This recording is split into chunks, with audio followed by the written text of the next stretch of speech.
And I was just like, this is weird and this is scary and I don't like it. Shelley, how did you find carnivore? That is a really great question.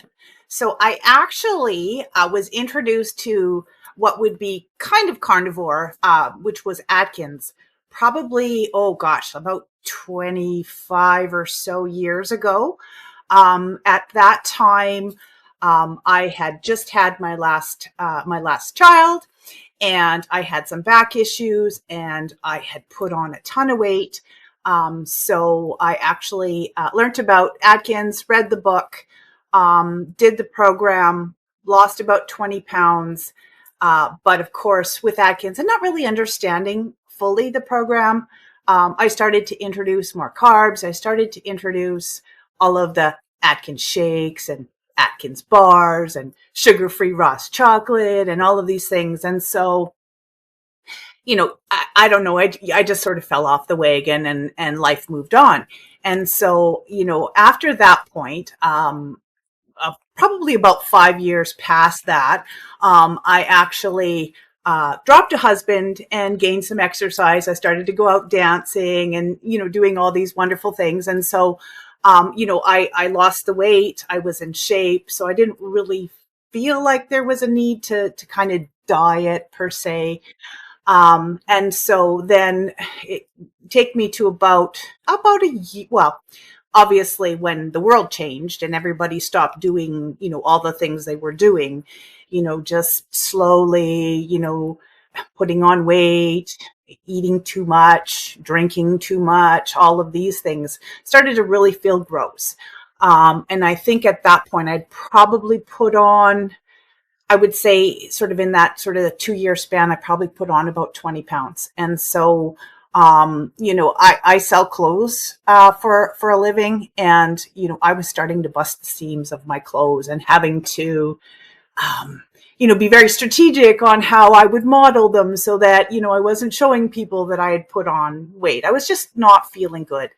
And so I happened to just be walking in the living room while my Brian was watching a video on inflammation because he has arthritis. And they were talking about the keto diet and how, that was wonderful for, people that suffered from inflammation. And just like in that moment, I was like, yes, that reminds me of Atkins. So, like, literally in that moment, I decided I was going to go keto. And I did that for about a month and a half. And I like literally just like dropped 15 pounds, like poof. And then the next time I stumbled into the living room, lo and behold, you were on the screen. And you were doing a video that was with a lady who was talking about eyesight. And I thought, oh, so that really, piqued my interest. And so, in this video, she had said, she was giving it 1 week at a time. Like, I'll commit 7 days. And keto to carnivore isn't a huge stretch. So I thought, you know what, I can do that too. So, I just kind of went into it, I'm going to give it a week and then give it another week. And the next thing you know, I was just feeling great and loving it. And, just the weight was melting off. And really at that point, it no longer became about the weight. It was just about feeling wonderful. And so that kind of brought me to, I guess, the first interview with you because I wanted to reach out and say, hey, thank you so very much for, just being in my front room at the right time and, the information and, to be able to share. Like, I think it's just such a godsend to be able to share this across the world. I know even with my video, so many people watched it, whether I shared it or people just, it was actually a really funny story. My daughter-in-law's mother actually reached out to me. I had no idea that she had gone carnivore. And she said, hey, Shell, I saw you on Dave Mack. I was like, wow. So yeah, really, really cool. So, and I think even in my sharing, my family got a big kick out of how many views are like, oh, Shelley, you're so popular. And, but it really was, it was so fun to be able to get that information out. And when people would ask me about the carnivore lifestyle, I could share your channel, as well as there's so many other amazing influencers out there that are adopting this lifestyle. And so, yeah, that's kind of brings me to today. This has kept you've stuck with this path for how long now? So March 26th was my ninth month carniversary. Right. Um, and 9 months, wow. And, like, it's gotta be doing good things for you. It's gotta be making you feel good to have had you last that long, right? Oh, absolutely. So just shortly after we spoke last, so about a month into it, and the one thing that I hadn't shared with that video is I was still a smoker, and I had smoked for over 45 years. And so I just, finding the strength, doing all of these wonderful things for my body and for my health, it really seemed very silly to still be a smoker. And so about a month later, and I was actually just on the 20, well, what is today, 31st. So 2 days ago was my 8th month non-smoke anniversary. So I just, I just decided, and it's actually interesting because I still have on my shelf, I have my package of cigarettes that has one left and the lighter on top. And I decided that day that I was just going to leave the cigarette there, and if I wanted to have it, I could. And it's still there. And I actually taped it to a board that says, I choose. So, it really was. And it was so interesting because in all the times that I've tried before, if anybody has had, an addiction, they know how it's so tied to your emotions and your stress and all of those things. And, it's quite interesting because even early on, I had a couple of stressful occasions, and it wasn't until hours later I thought, oh, wait a minute. I didn't even crave a cigarette. Like I didn't have that, oh gosh, I need to, I was like, wow, that's really interesting. So that whole, I think the whole mindset around that, and I truly believe that this lifestyle has made it easier for me to accomplish that. Yeah, it's so, and it still is a choice, right? Much like when I talk about, I correct myself all the time if I say, oh, I can't eat that. No, I choose not to. It's not that I can't. I can do whatever I want, but I choose not to because I want to be kind to me. So at this stage, I mean, that choice that you're making, that's got to the point now that it's almost unconscious. Like you're not looking at the sugary foods, you're not looking at the kind of the cereals, the grains, the whatever, and going, "Oh, I really wish I could have that." Yeah, not at all. So it's actually quite interesting because I never really was one that had a sweet tooth. I was more, the salty, the potatoes, potato chips, those, the breads, those types of things. And it was actually really interesting because, again, shortly after we spoke, I had to travel I traveled for a conference for my clothing. And so, of course, it's big party and all around food, like the conference, they're constantly bringing food in. And I had actually given up alcohol probably about 6 months before I even did the keto carnivore. And so, the not drinking, the not smoking, the not eating all of that stuff. And I was really, really proud of myself because I stayed so true the entire time through. And so it was really good. In fact, finally, the conference center that we were at kind of clued in. So, while everybody was having sort of their big posh meal, they were bringing me just plain chicken and giving me butter to put in my coffee. Like, so it was really pretty cool. But, I was so, and I didn't feel like I was missing out. That was the biggest thing, is that I felt like really proud of myself. And it was like, why would I do this? Like, as much as it, like, a lot of people look at it as a celebration, I don't think putting all of those things that I recognize as not being good for me, and sometimes, think as poison, how is that celebrating me? It's not. So, I was really proud of myself, and actually, really surprised that it was that easy. And then from there, I went and spent a month at home with my parents in Ontario. And again, just staying strong.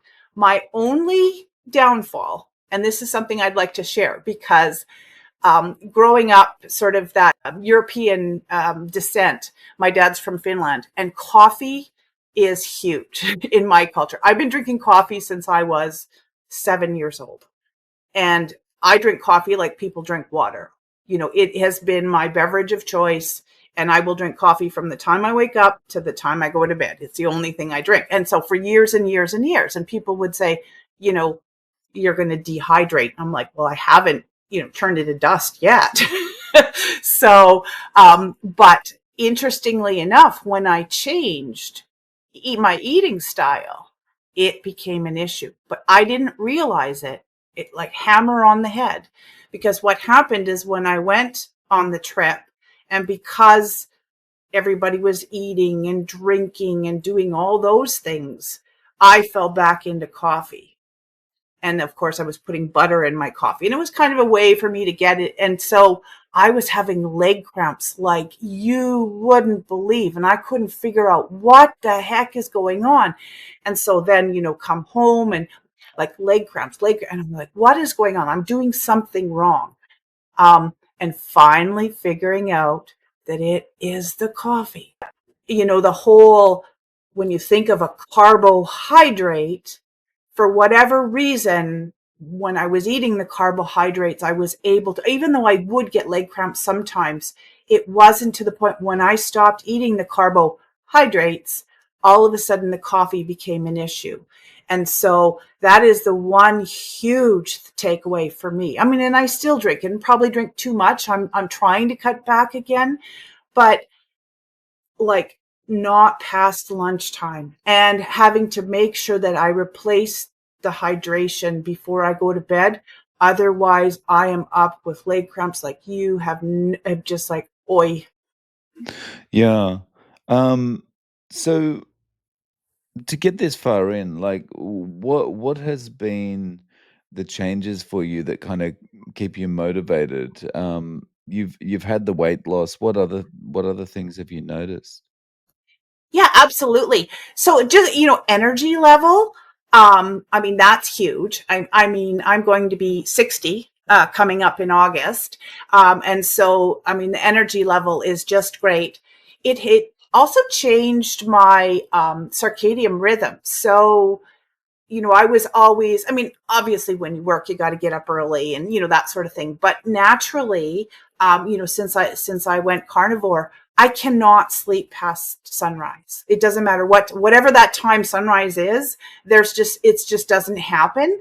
Now I do go to bed much earlier now too, but I mean, just that whole energy level during the day, definitely helps. I also, I'm much more physically active, so I'm doing a whole lot more weight training. So that's pretty cool. Um, and then my health, I just, it's funny because I work with the public. So I am in amongst all of the germs and things that are floating around. I deal with money, all of that sort of thing. And, even just my family members coming home, there's been, some flus. There was kind of a pneumonia virus floating around. There's been all sorts of things. And me, I'm just, and I try, like, I don't, I don't avoid the germs. I believe that, immune system needs to be challenged. So it's like, bring it on. Like, and, I've just remained healthy and happy. So, I truly do attribute this lifestyle to, giving my body its best defense. Yeah, I feel like we go through life not realizing how much. Oh, I've got little emojis coming up. Um, go through life not realizing how, I guess, we are lowering our body's defenses by eating the toxic foods that we are, you know? We Well, can't really even absolutely. call it food, you know? Yeah, and it's amazing because I look at, you watch like, now, watching sort of with the American politics and the, make America healthy again and all those things. And I'm thinking about like all of the seed oils and, just all of the poisons that are out there. I watched a podcast talking about like the energy drinks, like, the rock stars and the monsters and the vitamin waters and all of these things that, that I have been guilty of consuming at one point or another.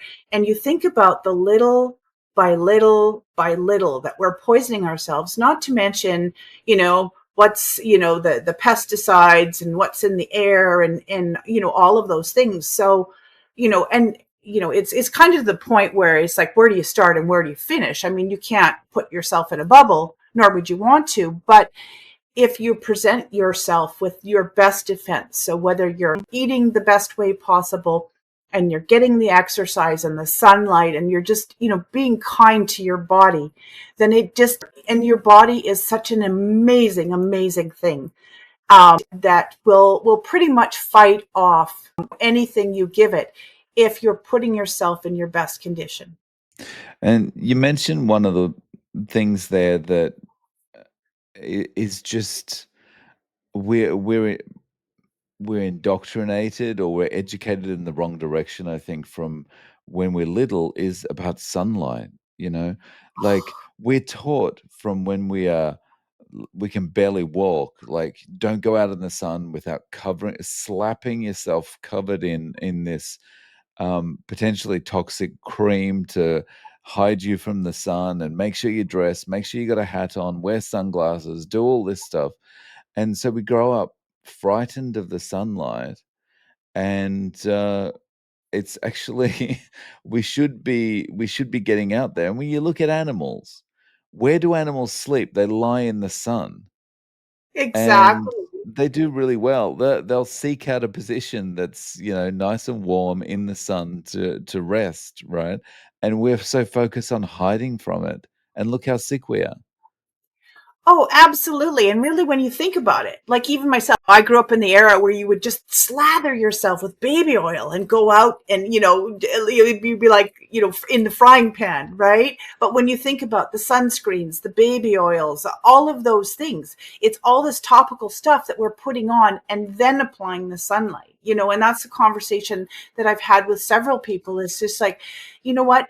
Sun, air, water, these are all natural things that are good for us. It's all the other stuff that create the issues, right? So, yeah, it's so alarming. But I just think like I'm hearing more and more, and I'm finding that when I talk about carnivore and, this type of lifestyle, that more and more people they might not be quite ready to adopt it, but they're certainly curious. And I think that more and more, I'm hearing more and more people understand, about look at the ingredients. What are you eating? That type of thing. So, and that's huge. Like it was funny. I went to work the other day and there was sea salt on the table, and I was curious as to, because I wasn't familiar with this brand, what it was, what it was about. And I looked at the back, and yes, the first ingredient was sea salt. But the second ingredient was this product that was a preservative that is used in manufacturing. I was like, oh, ugh. Like I wouldn't put that on my food, but people just are not looking at the ingredients. And it's so important to get that awareness out there because, they can say anything on the front of the package. Right. And so you really have to be aware about what you're putting in your body and on your body. Yeah, and the sad thing about that ingredients list is most people will be thinking, well, if the government's letting them put it in there, it must be okay. Y- Yeah. For those people that still think the government's their friend. Yeah. It's, I guess, another thing we get used to doing as we grow up. It's like we need to put our trust in some kind of authority. Our parents look after us, so we can trust them, and so we assume, okay, well, so the next level is, I don't know, the government or whoever, or some regulatory authority. So we must be able to trust the levels as we go up. They wouldn't have someone else's interests at heart. Of course, they've got our best interests at heart. And then you kind of look at the ingredients list and you think, maybe they don't. Yeah, exactly. The other thing too is, just sort of that knowledge, right? Raising my children, I was perpetuating things that weren't good either. And so of course now I'm like, when you think back, so it's just so important. And it was actually quite cute because when I spent that month, back home visiting my folks, my mom kept saying, because she was keto before, how proud she was of me for sticking to it, and almost being an example for her. So I mean, when the roles reverse, so it's interesting, but I think that knowledge is power. And I mean, not everybody's going to take it on board, and maybe just sort of in trickles, but it's just, again, going back to, and I don't know if it's algorithms or whatever, but seeing more and more of it. And so that really warms my heart that it's getting out there and more people, are exposed to it, because I think it's just so important to raise a healthy society. So, has anyone been influenced around you, like as far as your kids or anyone else, to take it up? My daughter was, whether or not, I mean, she's constantly sort of off and on. But she certainly sees the value in it. She's got a lot on her plate, so hopefully she'll end up doing it. My hubby and his kids, they see it, they recognize it.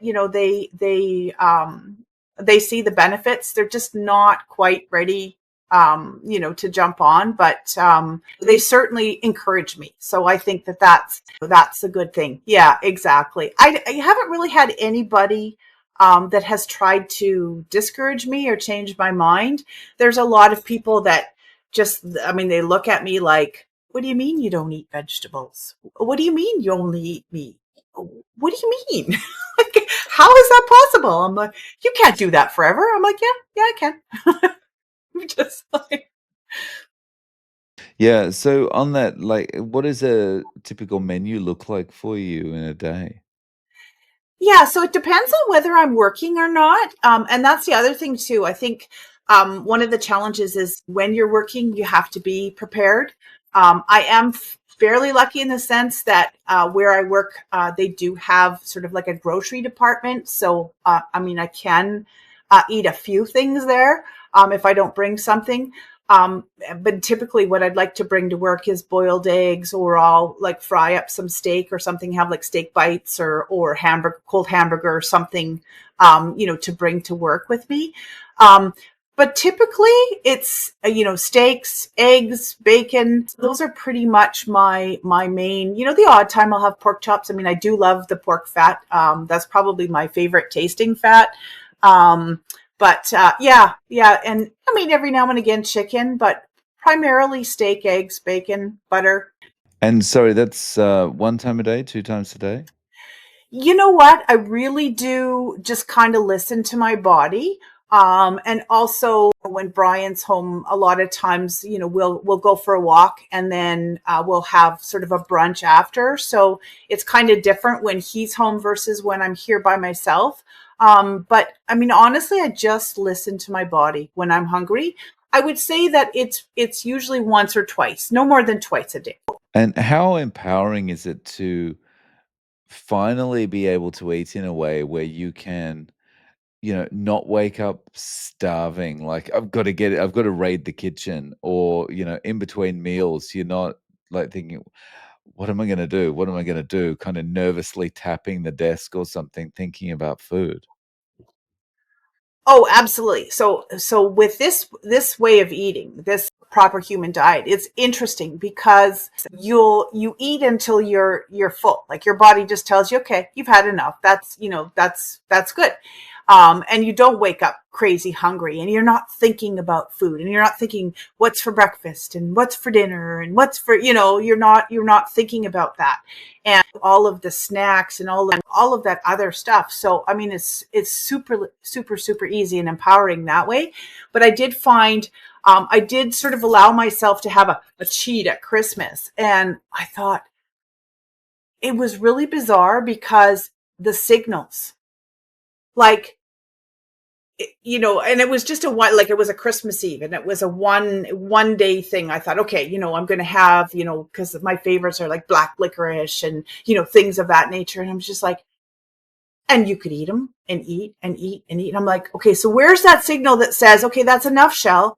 And that signal didn't exist in that. And it's funny how, like you would think after carnivore all that time that that change would be permanent, but it's not. It's in what you're eating. And I was just like, this is weird and this is scary and I don't like it. So I didn't do it again. Right. It's just like, and so you can see how it's so easy to overeat and not have those signals. And yeah, it's, Yeah, I think when it's something that's ultra processed, it really messes you up. But I feel like it's all carbohydrates. It's just differing levels with them, right? Because when you stay off them entirely, you're in control.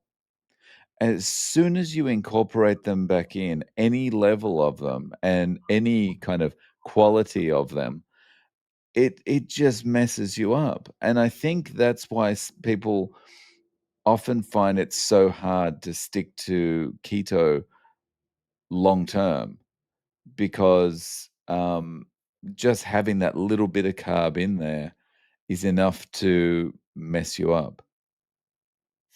oh, 100%. And that's the thing, and so I think for me, the biggest thing is when I was looking at, because you kind of look at, how am I going to do this, like, long term, and am I going to be able to do this for like 20 years, that sort of thing. And so what gave me comfort was, other than that Christmas Eve, which I'll never do that again, but um, you know, if I wanted to cheat, then I could do ketovore, which to me, and it's those things like to have maybe some blueberries or, some pecans or something. Like, to me, that's like the biggest misbehaving.